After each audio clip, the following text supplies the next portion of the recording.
रस्ता आहे तो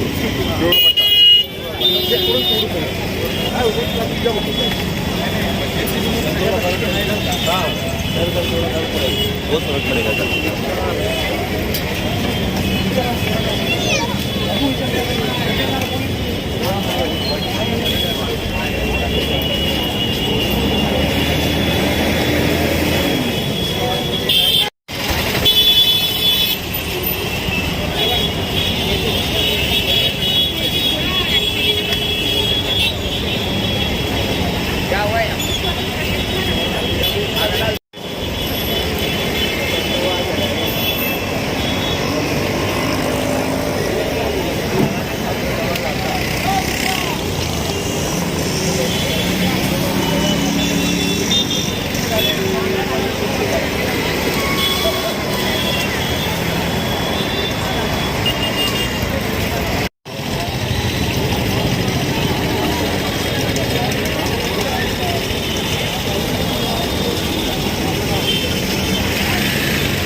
आपण इथे कारवाई करत आहात आहे काय ते गुलाब पार्क आपण सगळ्याकडे कारवाई सुरू केलेली आहे।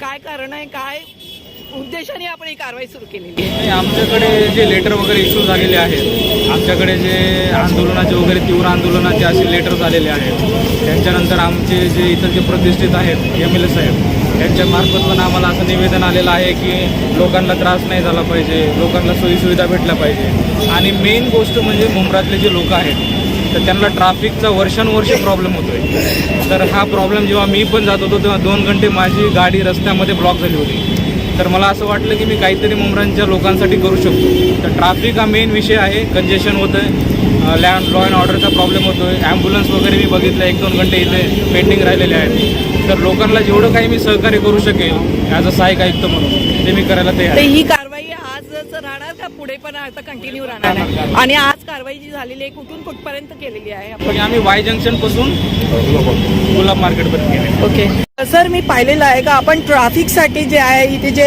समस्या होत आहे यासाठी आपण किती वेळा उतरलेले आहात आणि आपण कारवाई केलेली आहे? दिवसेंदिवस मुंब्र्यामध्ये ट्रॅफिकचं कंजक्शन वाढत आहे आणि याचं जे कारण आहे की हे जे अनधिकृत फेरीवाले जे आहेत ते त्याचं जो उल्लंघन करतायत, जिथं पिवळे पट्टे मारून दिलेले आहेत त्या पिवळ्या पट्ट्याच्या बाहेर सुद्धा येऊन ते स्टॉल्स वगैरे लावत आहेत। त्यामुळं ॲम्ब्युलन्स, काही शाळकरी मुलं तसेच सामान्य नागरिक या सर्वांना याचा त्रास होतो आहे। त्यामुळं आम्ही TMCचे सहाय्यक आयुक्त साहेब आणि आम्ही या दोघांनी डिसिजन घेऊन हा पूर्ण जो आज अतिक्रमणाची कारवाई केली आहे त्यामध्ये वाय जंक्शनपासून गुलाब मार्केटपर्यंत पूर्ण कारवाई केली आहे आणि ही कारवाई नित्य चालू राहणार।